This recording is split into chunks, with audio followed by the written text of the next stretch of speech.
After taking office, Magufuli immediately began to impose measures to curb government spending, such as barring unnecessary foreign travel by government officials, using cheaper vehicles and boardrooms for transport and meetings respectively, shrinking the delegation for a tour of the Commonwealth from 50 people to 4, dropping its sponsorship of a World AIDS Day exhibition in favor of purchasing AIDS medication, and discouraging lavish events and parties by public institutions, such as cutting the budget of a state dinner inaugurating the new parliamentary session.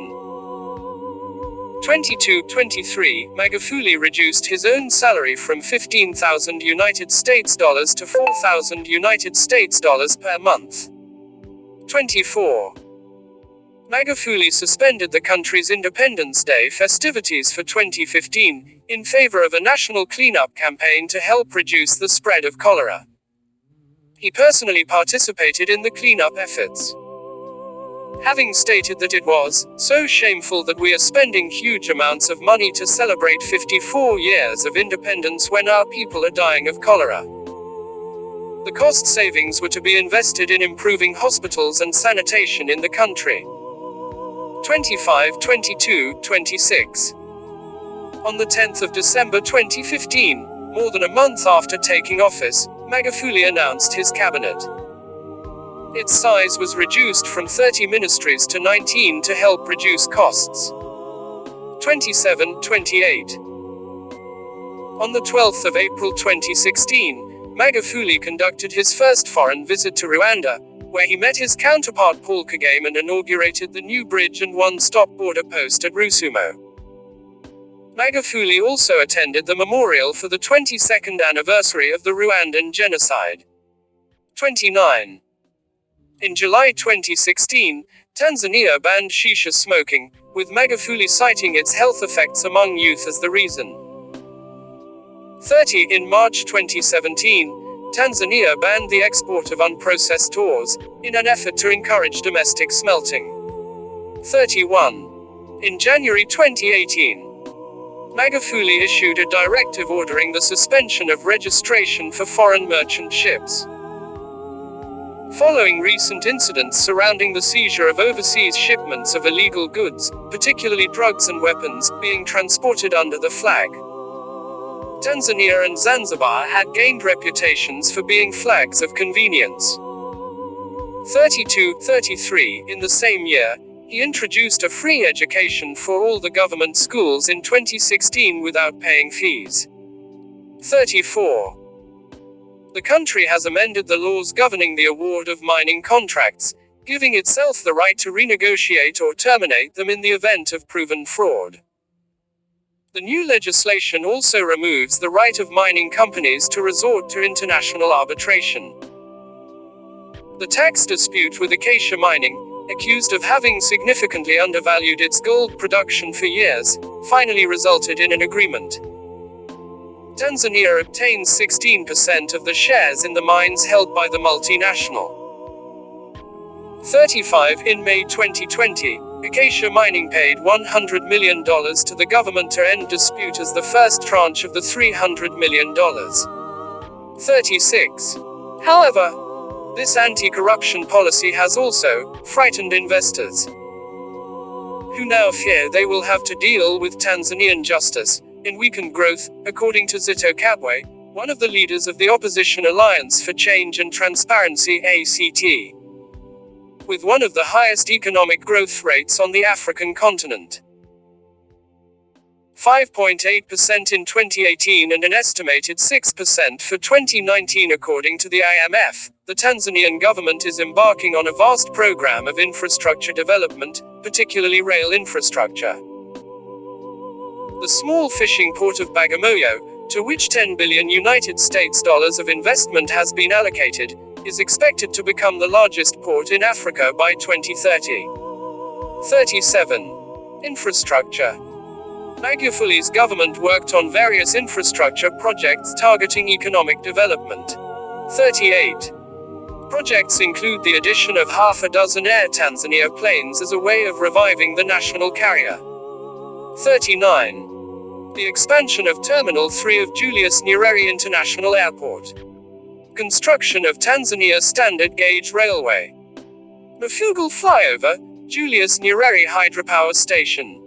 Ubungo Interchange. New Cylinder Bridge. Kagongo Busisi Bridge. Huduma Bora Zar Afya. Vituo Bora Zar Afya. Expansion of Port of Dar es Salaam, Dodoma Bus Terminal, Liquefied Natural Gas Plant, Water Project, Wind Farm Project, Uhuru Hospital Project, Gold Refinery Plant, and Magufuli Bus Terminal. 40, 41, 42, 43, 44, 45. Magufuli received the nickname, the bulldozer, in reference to his roadworks projects, but the term was also used about his moves to reduce spending and corruption within the government. 46. Following Magufuli's initial rounds of cuts post-inauguration, the hashtag #WhatVoldMagufulido, was used by Twitter users to demonstrate their own austerity measures inspired by the president. 22. Human rights. Magufuli's government was accused of repressing opposition to his leadership, including laws restricting opposition rallies. The suspension of the Swahili language Mawio newspaper in 2016 for publishing false and inflammatory reporting regarding the nullification of election results in Zanzibar. Threatening to shut down radio and television stations that do not pay license fees. And a 2018 bill requiring blogs and other forms of online content providers to hold government licenses with content restrictions. 47. Opening square bracket. 48. Opening square bracket. 49. Opening square bracket. 50. Opening square bracket. 51. A devout Roman Catholic. He was publicly criticized by the Tanzania Episcopal Conference (TEC) for taking measures that suppress constitutional freedoms and, in the view of the bishops, represent a threat to national unity. 52. People in Tanzania have been arrested for cyberbullying the president. 53. LGBTQ intimidation and abuses. People convicted of same-sex liaisons in Tanzania can be jailed for up to 30 years. In October 2016, the government banned HIV/AIDS outreach projects and closed US-funded programs that provide HIV testing, condoms, and medical care to the gay community. The countrywide closure of private HIV clinics began soon afterward. In late 2018, Magufuli initiated a nationwide crackdown, threatening to arrest and deport anyone campaigning for gay rights and making it difficult to find a lawyer who will defend cases of violence against LGBTQ people. 54. Paul Makonda, Magufuli's regional commissioner for Dar es Salaam, stated in 2016, "If there's a homosexual who has a Facebook account, or with an Instagram account, all those who follow him, it is very clear that they are just as guilty as the homosexual." 55. 2 years later, he announced that a committee of 17 members consisting of police, lawyers and doctors, had been formed to identify homosexuals. Within 1 day of the announcement, authorities reportedly received 5,763 messages from the public, with more than 100 names. 56. Hamisi Kigwangalla, the country's deputy health minister, said he supports the use of anal exams to prove whether someone is having gay sex. The test is widely considered to be a violation of human rights by medical experts. 57. Health. Birth control. In September 2018, Magufuli told a rally, "Those going for family planning are lazy. They are afraid they will not be able to feed their children. They do not want to work hard to feed a large family, and that is why they opt for birth controls and end up with 1 or 2 children only." 58. 59. He urged people not to listen to those advising about birth control, some of it coming from foreigners, because it has sinister motives. 60. The statement has drawn criticism from Amnesty International and others. 61. In July 2019, Magufuli urged women to set your ovaries free. 62. COVID-19. Magufuli spoke against the possibility of closing churches during the COVID-19 pandemic in Tanzania, stating, "That's where there is true healing. Corona is the devil and it cannot survive in the body of Jesus," reported The Economist in March 2020. 63. By May 2020, Magufuli and Dar es Salaam Regional Commissioner Paul Makonda announced that the disease had been defeated by national prayer, and called for a public celebration.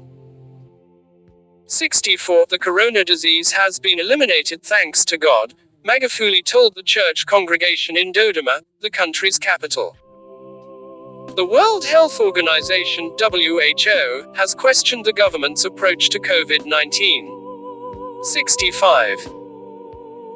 Magufuli instructed security forces to blindly test coronavirus PCR test kits for quality on goats, papaya, sheep, and motor oil.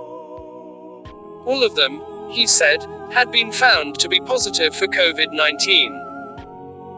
66. The last official data on the coronavirus in Tanzania was published in late April. 65. Magufuli had dismissed the head of the national laboratory, and the distribution of non-governmental information on the spread of the virus had become a crime. 67. He disputed the effectiveness of face masks and testing. 68. Magufuli claimed in a January 2021 speech, "Vaccinations are dangerous. If white people were able to come up with vaccinations, a vaccination for AIDS would have been found." 69. Instead, Magufuli urged steam remedies and herbal medicine.